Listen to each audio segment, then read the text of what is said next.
우리 다 함께 일어나셔서 함께 하나님의 말씀을 교독하시겠습니다. 사도행전 25장 1절부터 22절까지입니다. 함께 교독하시겠습니다. 베스도가 부임한 지 사흘 뒤에 가이사랴에서 예루살렘으로 올라가니 대제사장들과 유대 사람의 지도자들이 그에게 바울을 고발하였다. 그들은 그에게 줄곧 졸랐다. 그들은 그에게 제발 바울을 예루살렘으로 불러 올리라고 간청하였다. 그들은 길에 사람을 매복시켰다가 바울을 죽일 계획이었다. 그러나 베스도는 바울이 가이사랴에 무사히 감금되어 있다는 말과 자기도 곧 그리로 가겠다는 말을 한 다음에 그러니 만일 그 사람에게 무슨 잘못이 있거든 여러분 가운데서 유력한 사람들이 나와 함께 내려가서 그를 고발하시오 하고 말하였다. 베스도는 예루살렘에서 여드레인가 열흘인가를 지낸 뒤에 가이사랴로 내려가서 이튿날 재판석에 앉아서 바울을 데려오라고 명령하였다. 바울이 나타나자 예루살렘에서 내려온 유대 사람들이 그를 애워싸고 여러 가지 무거운 죄목을 걸어서 고발하였으나 증거를 대지 못하였다. 바울은 나는 유대 사람의 율법이나 성전이나 황제에 대하여 아무 죄도 지은 일이 없습니다 하고 말하여 자신을 변호하였다. 그러나 베스도는 유대 사람의 환심을 사고자 하여 바울에게 묻기를 그대는 예루살렘으로 올라가서 이 사건에 대해서 내 앞에서 재판을 받고 싶지 않소 하였다. 바울이 대답하였다. 나는 지금 황제의 법정에 서 있습니다. 나는 여기서 재판을 받아야 합니다. 각각께서도 잘 아시는 대로 나는 유대 사람에게 조금도 잘못한 것이 없습니다. 만일 내가 나쁜 짓을 저질러서 사형을 받을 만한 무슨 일이 있다 하면 죽는 것을 마다하지 않겠습니다. 그러나 나를 고발하는 이 사람들이 고발 내용에 아무 근거가 없으면 어느 누구도 나를 그들에게 넘겨줄 수가 없습니다. 나는 가이사에게 상소합니다. 그때 베스도가 배심원들과 협의하고 그대가 황제에게 상소하였으니 황제에게로 갈 것이요 하고 말하였다. 며칠이 지난 뒤에 아그리빠 왕과 버니게가 베스도에게 인사하려고 가이사랴에 왔다.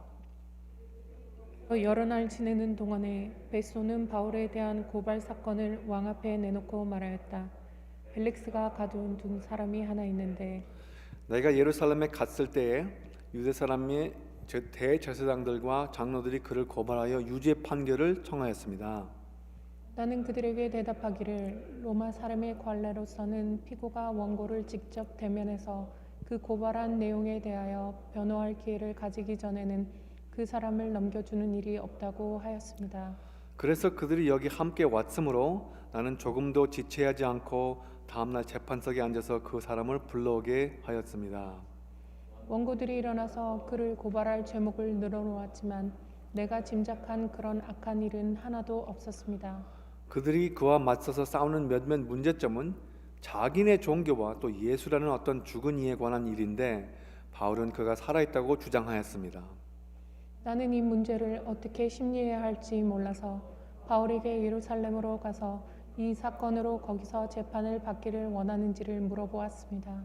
그러나 바울이 황제의 판결을 받도록 그대로 갇혀 있게 하여 달라고 호소하였으므로 내가 그를 황제에게 보낼 때까지 그를 가두어 두라고 명령하였습니다. 다 함께 아그리빠가 베스도에게 말하기를 나도 그 사람의 말을 직접 들어보고 싶습니다 하니 베스도가 내일 그의 말을 들어보십시오 하고 대답하였다.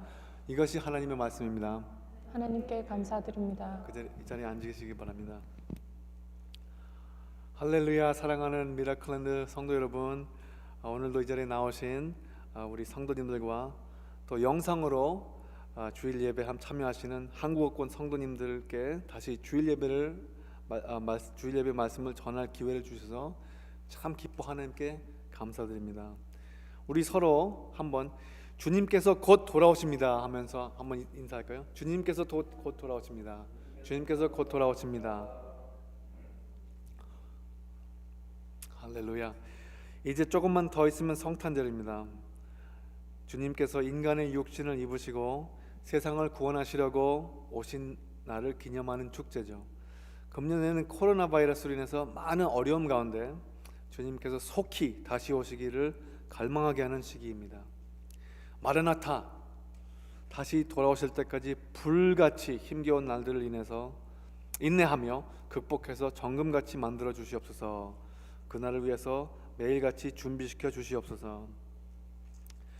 오늘 말씀은 수요예배 때부터 들으신 내용 사도행전 24장부터 오늘 본문을 함께 보시고 계십니다. 우리들이 살아가면서 신앙생활은 물론 일반 삶에 있어서 그 누구에게도 위기는 다가오고 잘 넘겨야 합니다. 오늘 말씀의 문맥은 이 벨릭스 총독이 사임하기 전에 사도 바울을 벌써 2년 동안 가사리아 감옥에 갇혀 있다가 이제 베스도 총독권으로 넘겨짐으로 시작하고 있죠. 2년이 지났으면 좀 잠잠해질 듯만 한 일이지만 이 정권이 바뀌자마자 유대인들이 지금 이제 이게 기회다 하고서는 그냥 바울을 이제 예루살렘을 넘기라고 자꾸 이렇게 졸라댑니다. 참 끈질긴 사람들이죠. 하지만 바울도 그만큼 잠잠했던 것은 아닙니다. 전장의 그 24장에 보시면은 이 벨릭스가 백부장에게 바울을 지키되 그에게 자유를 주고 그의 친지를 돌봐주는 것을 그의 친지들이 돌봐주는 것을 막지 말라고 허락이 된 것을 보면은 사도 바울의 활동은 계속해서 진행되었고 이 옥중에도 틀림없이 영향력 있는 사역을 해왔다고 볼 수 있죠. 감옥에서도 갇혀 있는데도 불구하고 계속 활동을 하신 것 같아요.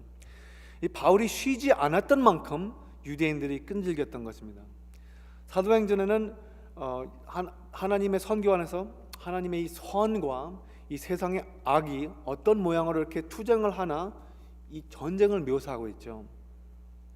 우리들이 이 겪어가는 시대에도 여전히 선과 악의 그 충돌이 있습니다. 눈앞에는 고요한 가운데에도 하나님의 섭리 안에서 이 갈등이 끊임없이 펼쳐지고 있죠. 2년이 넘게 지났는데도 그들이 계획한 일을 반드시 이루어내려고 기회를 노리고 있습니다. 23장 때 보셨던 그 사도 바울의 길에서 매복해서 살해를 하려는 그 계획을 2년 동안 계속 꾸준히, 그때 가서 기억하시는지 모르겠는데 이 사람 죽이기 전에 먹지도 마시지도 말자고 맹세를 한 사람들이에요. 그러니까 2년이 지나도 기억할 만하죠. 그래서 누가복음 10장 3절 보시면은 예수님께서 보내실 때 가거라 내가 너희를 보내는 것이 양을 이리 가운데로 보내는 것과 같다 하셨을 때 계속해서 우리 믿는 신자들이 그리고 또 이렇게 하나님의 말씀을 전하는 그런 일꾼들이 항상 공존한 그 위기 속으로 보내신다는 말씀입니다. 예수님께서 이 땅에 사셨을 때도 그랬거든요. 예수님도 그 위험에서 안전하지 않으셨습니다. 언제나 위기가 계속 다가오고, 사도 바울이 감옥에 있었던 것은 역설적으로 오히려 그에게 안전했던 것이죠. 그런데 지금 당장 다가오는 위기는 이제 유대인들이 이제는 바울을 예루살렘으로 넘겨다라는 것입니다. 베스도가 일단 한 번은 무슨 일인지 한번 들어봅니다. 그래서 바울을 불러 세워가지고 재판석에서 들어보는데 오늘 본문 7절에 의하시면은 바울이 나타나자 예루살렘에서 내려온 유대 사람들이 그를 애워싸고 여러 가지 무거운 죄목을 걸어서 고발하였으나 증거를 대지 못하였다. 결론은 여전히 그 유죄 판결을 내릴 수 없는데 유대인들은 이미 결정한 거예요. 사도 바울은 살려놓으면 안 되는 존재로 이미 판결을 한 거죠. 그래서 8절 보시면 바울은 나는 유대 사람의 율법이나 성전이나 가이사에 대해서 아무 죄도 지은 일이 없습니다 하고 말하여 자신을 변호하였다. 그러나 베스도는 유대 사람의 환심을 사고자 하여 바울에게 묻기를 그대는 예루살렘으로 올라가서 이 사건에 대해서 내 앞에서 재판을 받고 싶지 않소. 그러니까 이 유대인들이 마치 약간 이렇게 슬쩍 부탁을 하는 것처럼, 그러니까 좀 그들의 편을 들어주는 거죠. 이 전임 충독이었던 벨릭스는 유대인들의 환심을 얻으려고 2년 동안 바울을 가두어 놨는데, 반대로 베스도는 유대인들의 환심을 얻으려고 예루살렘으로 넘길 이 마음이에요. 질문은 뻔히 알면서 던지는 이 약간 함정 같이 들립니다. 어떻겠소? 예루살렘으로 내 앞에서 재판을 받지 않겠소? 유대인들에게 넘겨주면은 이제 앞으로 보면 자신에게 좀 유리해지는 거죠. 왜냐하면 유대인들이 모일 때마다 그들이 또 이렇게 좀 힘이 있기 때문에 그래서 바울이 그들의 손에서 남아나지 못하는 것을 짐작하면서도 바울을 한번 떠보고 있습니다.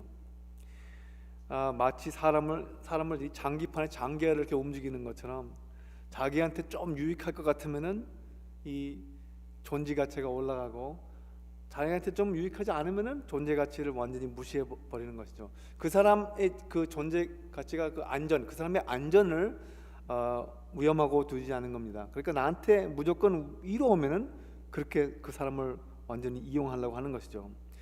오늘 첫 번째 말씀드리고 싶은 것은, 하나님께서는 이 세상의 모든 사람들, 특별히 그 보잘것없게 평가하는 모든 인물들도 포함해서 사랑하시고 귀하게 여기십니다.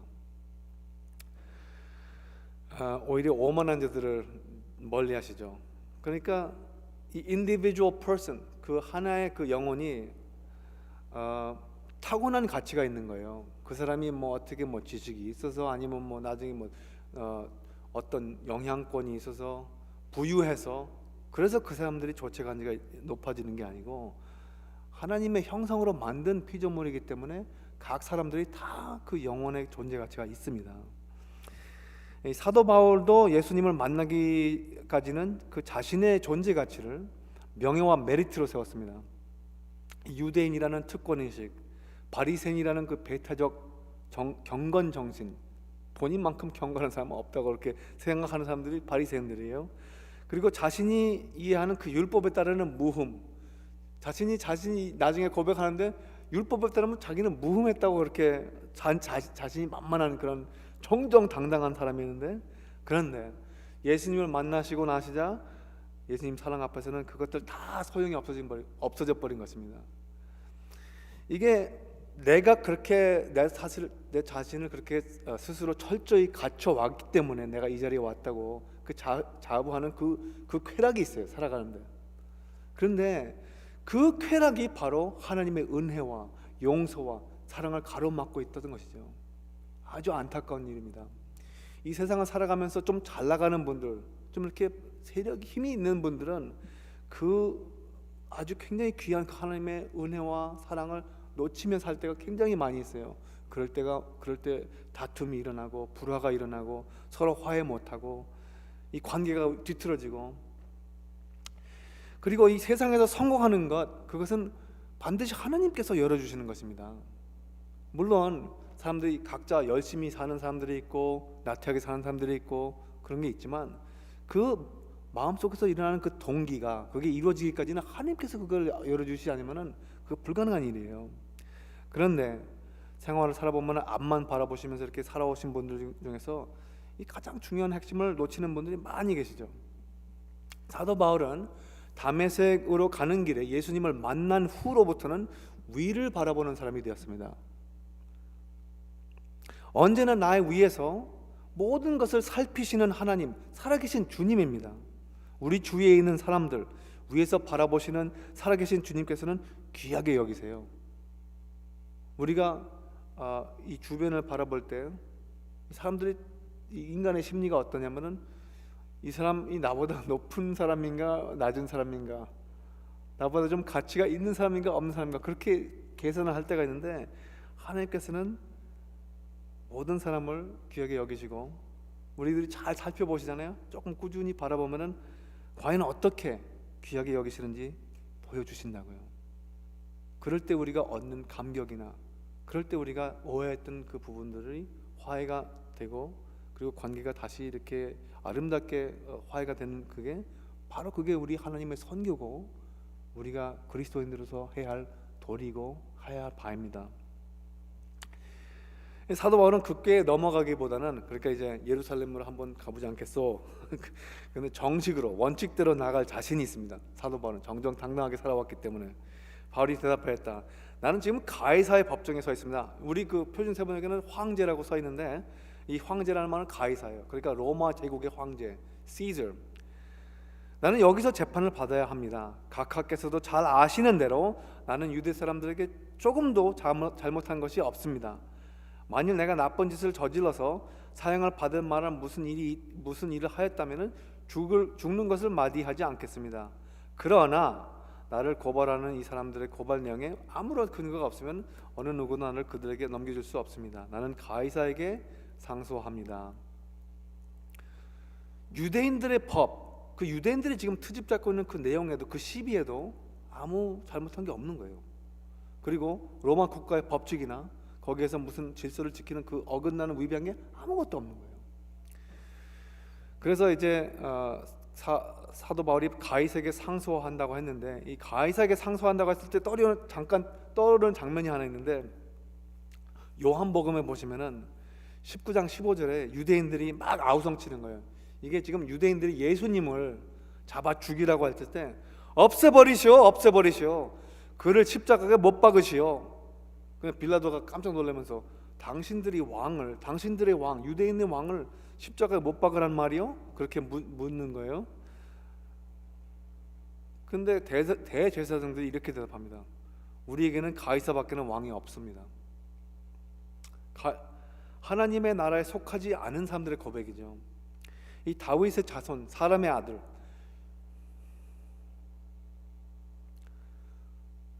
육신을 입고 오신 태초의 말씀, 십자가에 못 박으라고 하면서 우주 만물의 영원한 왕을 부인하고 있습니다.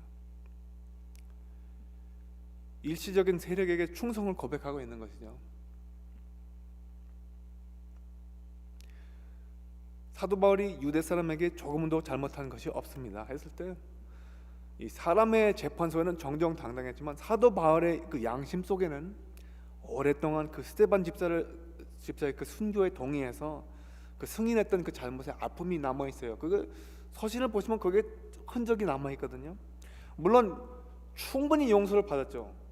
충분히 주님을 만나고 용서를 받았지만, 그 본인이 옳다고 그렇게 극성으로 나섰던 그 사건이 예수님을 몰라서 그렇게 했던 그 모습이 이제는 그를 잡으려고 하는 사람들에게도 보이니까 얼마나 안타깝겠습니까? 자기를 해치려고 하는 사람들의 그 모습이 전에 자기도 그랬던 거예요. 바울은 디모데전서 1장 15절에 보시면은 디모데에게 자기 그 이제 제자에게, 자기 영적인 아들에게 이 본인에 대해서 죄인 중에 괴수라고 그래요. I am the worst of them all. I'm worst sinner of them all. 그렇게 편지를 쓰는 내용이 있습니다. 그리고 또 이것은 믿을 만한 말이라고, 아주 믿을 만한 말이라고 강조를 하면서 그렇게 쓴 거예요. 그런 사람이 사형을 받을 만한 무슨 일을 하였으면 죽는 것을 마디하지 않겠습니다. 그렇게 베스도에게 말을 전했을 때에는 이미 벌써 지금 예수님을 만난 지 벌써 아주 10년 이상이 지난 거예요. 거의 뭐 20년 그렇게 시간이 지났는데 벌써 이미 온전히 그 자신의 목숨을 주님께 맡긴 사람이었기 때문에 바울에게는 이 두려움이 없는 진심이었습니다. 죽는 게 두렵지 않아요. 예수님을 만났기 때문에, 복음을 알기 때문에.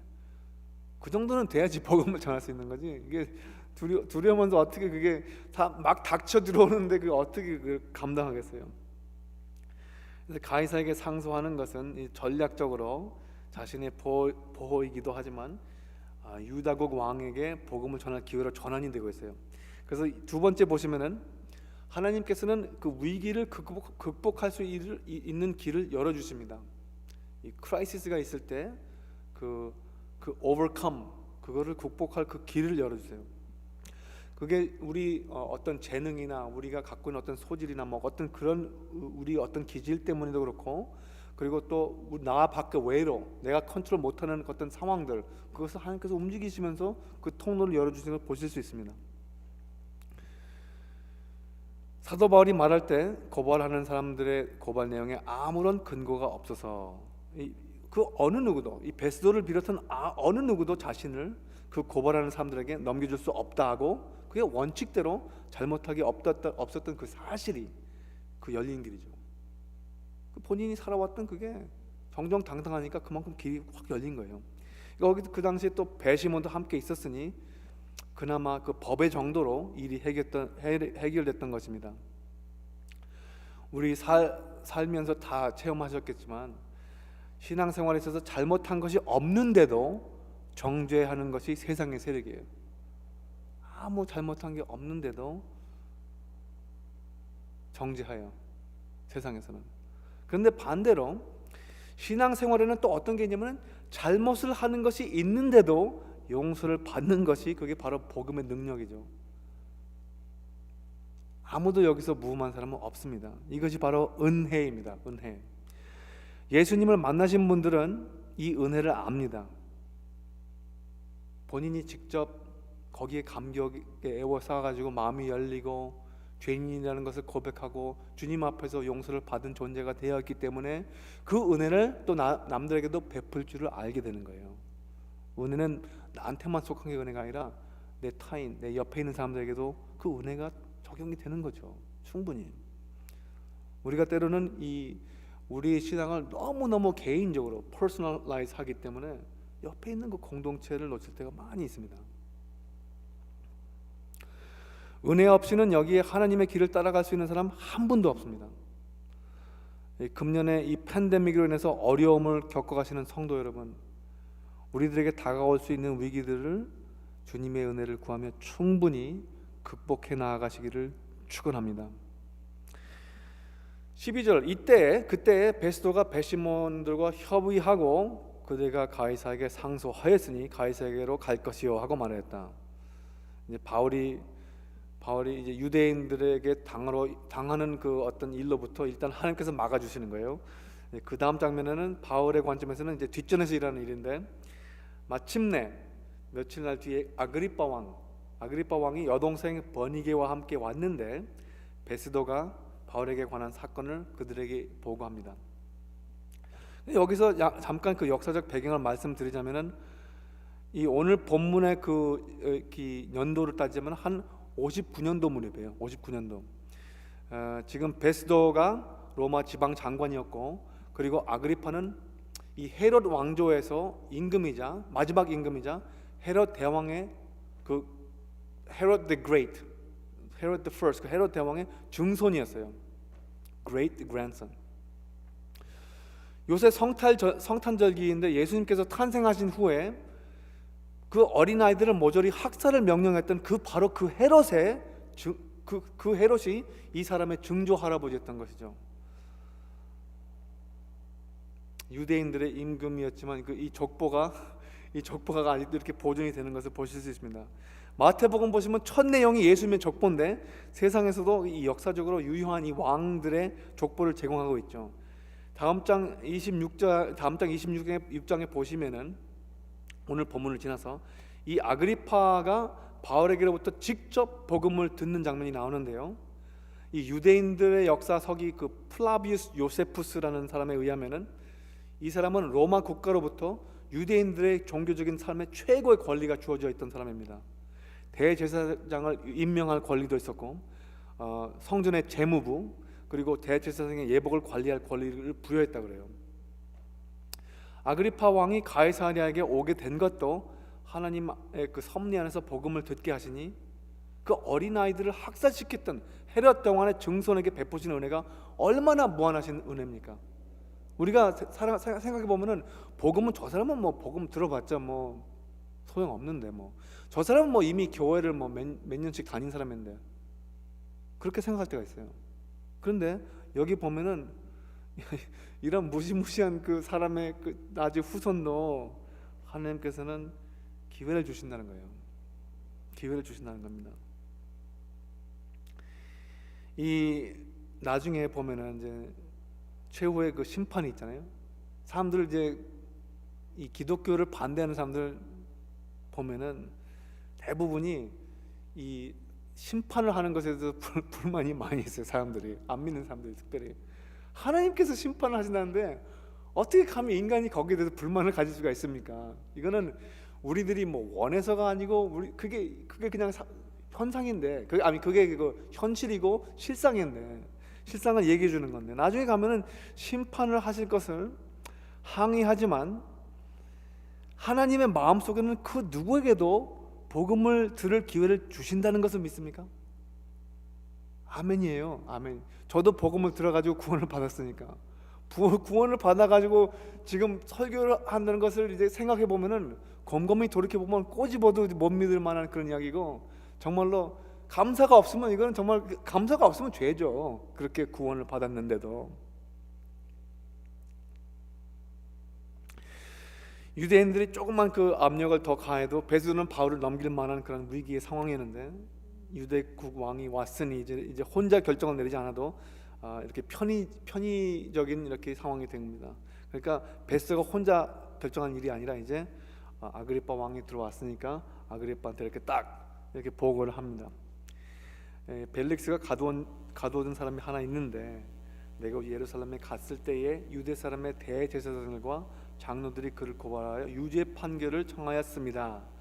나는 그들에게 대답하기를 로마 사람의 관례로서는 피고가 원고를 직접 대면하여 그 고발한 내용에 대해서 변호할 기회를 가지기 전에는 그 사람을 넘겨주는 일이 없다고 하였습니다. 아주 정식으로 아주 원칙대로 잘하는 거예요.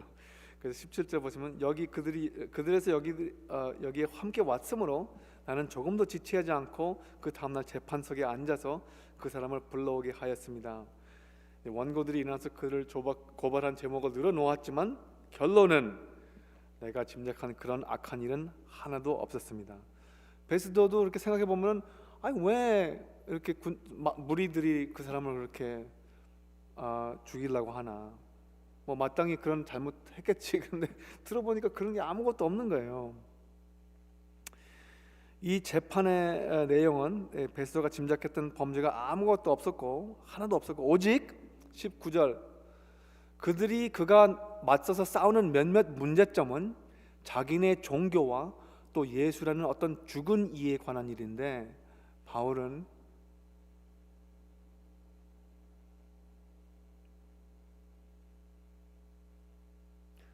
그가 살아있다고 주장하였습니다.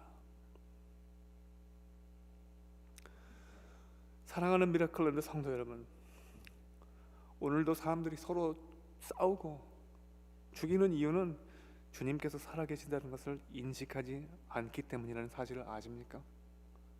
그래서 서로 죽도록 미워하고 싸우고 죽이는 거예요.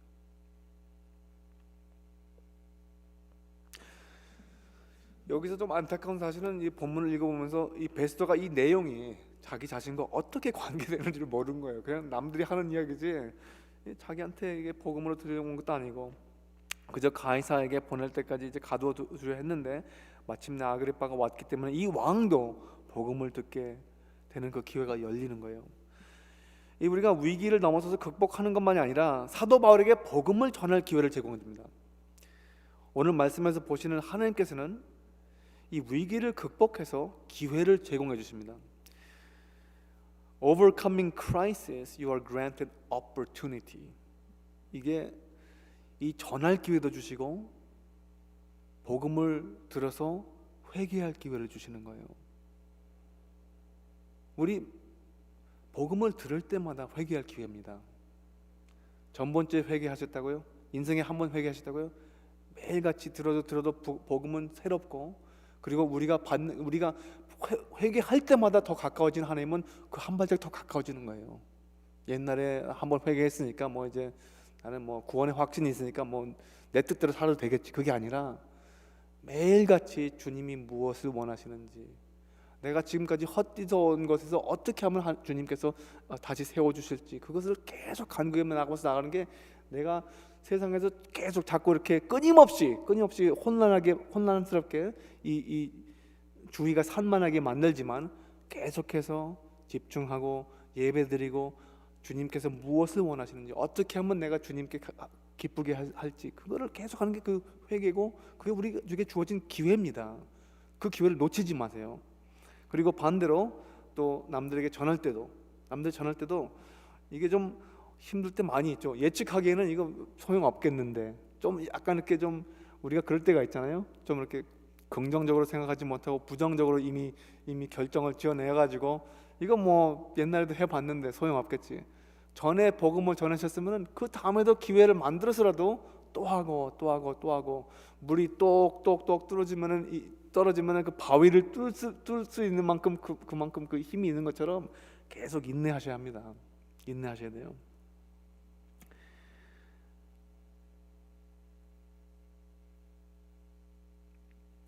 바울은 유대인들이 해치려고 하는 바람에 유대인들이 막 이제 바울을 막 죽이려고 하니까 그런 바람에 또 예수님의 도를 많은 사람들에게 전하게 됩니다. 자신을 해치려는 유대인들 앞에서 복음을 전했고, 그리고 대제사장들과 바리새인, 사두개인들이 포함됐던 그 산헤드린 의회 앞에서 복음을 전했고, 그리고 총독 벨릭스와 드루실라, 그리고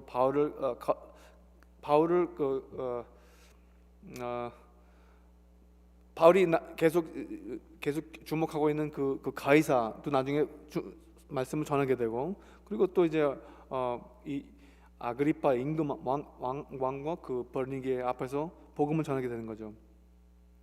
그 당시에 이 땅에, 이 온 세상의 신으로 봤던 로마 국가의 황제에게 말씀을 전하라고 예수님께서 명령하셨습니다. 사도행전에서 그게 이루어졌는지 내용이 안 나오는데, 예수님께서 이렇게 하셔갔으면 그거 짐작이 되는 거예요. 반드시 사도 바울이 네로 앞에서 말씀을 전했을 거라고요. 근데 기회는 가만히 있으면서 주어지는 것이 아니더라고요. 하늘에서 뚝 떨어지는 게 아니더라고요. 뭔가 위기를 넘어서 극복을 해가면서 이 하나님의 목표를 위해서 모든 것을 걸고 앞으로 나가는 사람들, 주님께서 부르시면 위기가 닥쳐와도 주님 안에서 믿음으로 견디면서 극복하는 것이, 거기에서 받는 것이 기회죠. 금년에는 한 2월달 김진희 권사님께서, 올해에는 이상래 목사님께서 몸이 많이 편찮으시니까 찰리 목사님께서 아프리카에 다녀오셨으면 하면서 이 고인 목사님께 여쭤보기도 하시고 준비하고 있었습니다. 그런데 한 달 뒤에 그 코로나 바이러스 팬데믹 사태가 벌어진 거예요. 대원들 몇 명들이 다 가기로 비행기표까지 구매했는데 기다리다가 결국은 비행 예약을 항공사에서 취소했습니다. 그런데 전번 달에 그 김진희 권사님하고 피터가 올 연말에 다녀온다는 소식을 듣고 깜짝 놀랐습니다. 깜짝 놀랐어요. 이 하나님의 마음, 아프리카를 향한 그곳의 영혼 사랑을 아시는 분들은 코로나 바이러스 같은 위기 속에도 꼭 다녀오셔야 되겠죠. 그것 아무도 못 말립니다. 아무도 못 말려요.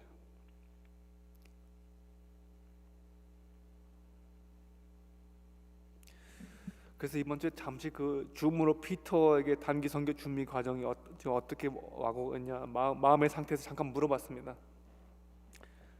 그래서 이제 바로 떠날 텐데 소감은 어떠니? 어떻게 기도해 줬으면 좋겠니? 그래서 혼자 보내는 모습을 생각하니까 저도 함께 가고 싶은 마음이 굴뚝같이 솟아나더라고요. 혼자 같이 갔으면 얼마나 좋았을 텐데.